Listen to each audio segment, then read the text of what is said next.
राज्यपाल का अभिभाषण, विपक्ष का हंगामा और सदन की कार्यवाही ठप।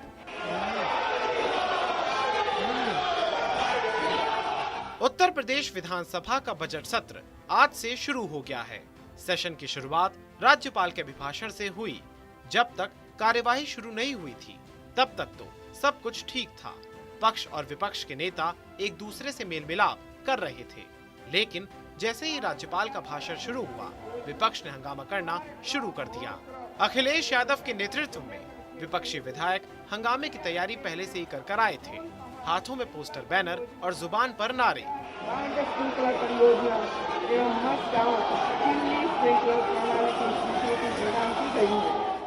राज्यपाल का अभिभाषण चलता रहा और समाजवादी पार्टी के विधायक नारेबाजी करते रहे। विपक्षी विधायकों ने बेरोजगारी, कानून व्यवस्था के मुद्दे पर सरकार का घेराव किया। लखनऊ के इको गार्डन में बैठे दारोगा भर्ती के नौजवानों का मुद्दा भी विधानसभा में गूंजा। दारोगा भर्ती के अभ्यर्थी भर्ती के धांधली का आरोप लगाकर महीने भर से प्रदर्शन कर रहे हैं, लेकिन सरकार उनकी आवाज सुनने को तैयार नहीं है।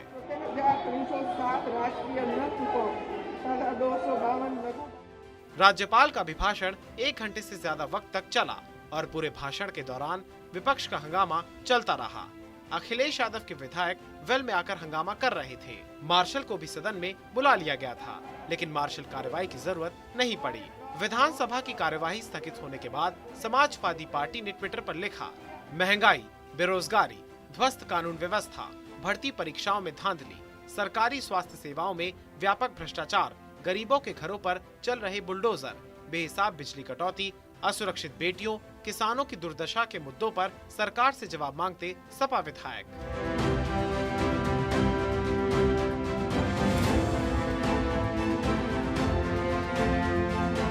समाजवादी पार्टी को सरकार ने क्या जवाब दिया, ये तो पता नहीं, लेकिन हंगामे की वजह से राज्यपाल के अभिभाषण को सुनने में सदन में बैठे लोगों को भी असुविधा हुई। विधानसभा कार्यवाही शुरू होने से पहले योगी आदित्यनाथ ने विपक्ष को आश्वासन दिया था कि सरकार हर मुद्दे पर चर्चा करने के लिए तैयार है, लेकिन सीएम योगी की अपील का कोई असर नहीं हुआ। प्रदेश के विकास के लिए, प्रदेश के गरीबों, किसानों, नौजवानों और आधी आबादी के हितों के लिए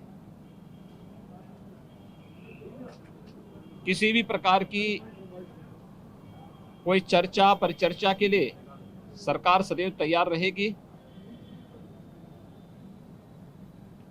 स्वाभाविक रूप से सभी सदस्यों को इस अवसर पर सदन में अपनी बात को रखने का मौका भी मिलेगा, लेकिन मान्य सदस्यगण अपनी बात को तभी सदन में रख पाएंगे जब उस प्रकार का माहौल सदन के अंदर विपक्ष बनाने में अपना योगदान देगा। सरकार हर मुद्दे पर चर्चा करने और प्रत्येक माननीय सदस्य के द्वारा उठाए जाने वाले मुद्दे को एक सार्थक और सारगर्भित चर्चा के साथ ही उसका उत्तर देने के लिए भी पूरी तरह तैयार रहेगी। देखिए, सरकार पिछले 5 साल भी वादा तो बहुत किया। इस तरह जनता से वादा करती है, उसी तरह सदन में नेता भी वादा करते हैं कि हम 90 दिन सदन चलाएंगे, जो मानक है, लेकिन कितना चलाया वो आप सब लोगों ने देखा। उसी तरह सरकार नहीं चाहती है कि सदन के अंदर जनता से जुड़े हुए मुद्दों पर चर्चा हो, विपक्ष उस बात को उनके सामने रखे। वो भाग रही है, सरकार भागती है कि विपक्ष सही बात जनता के बीच में हमारे सामने रखे, हम उसको न करें तो जनता में हमारी छीछालेदर होगी। इस नाते ये छोटा सदन चलाने का काम हमेशा से किए हैं और करते रहेंगे। हंगामे पर डिप्टी सीएम केशव प्रसाद मौर्य ने कहा कि समाजवादियों ने अपने चरित्र का प्रदर्शन किया। हम तो सार्थक बहस चाहते हैं, लेकिन वो चर्चा होने नहीं देना चाहते हैं। प्रतीक तौर पर किसी को विरोध करना होता है तो वो करता है, और सरकार के खिलाफ उन्हें कुछ भी विषय ध्यान में आता है तो वह जब महामहिम राज्यपाल जी के अभिभाषण पर चर्चा होती है तो विपक्ष अपना पक्ष रखे। जब उनको जवाब देने का काम होगा तो उनको जवाब दिया जाएगा। उसके अतिरिक्त अगर कोई उनके सवाल है तो वो अपने सवाल रखें, क्वेश्चन आवर में रखें। लेकिन आज जो प्रदर्शन उन्होंने सदन के अंदर किया है वह अशोभनीय है, और मैं यह मानता हूं कि समाजवादी पार्टी को जिस प्रकार से जनता ने लगातार 2014 से नकारने का काम किया है, आगे भी पूरी तरह से उनको नकारेगी।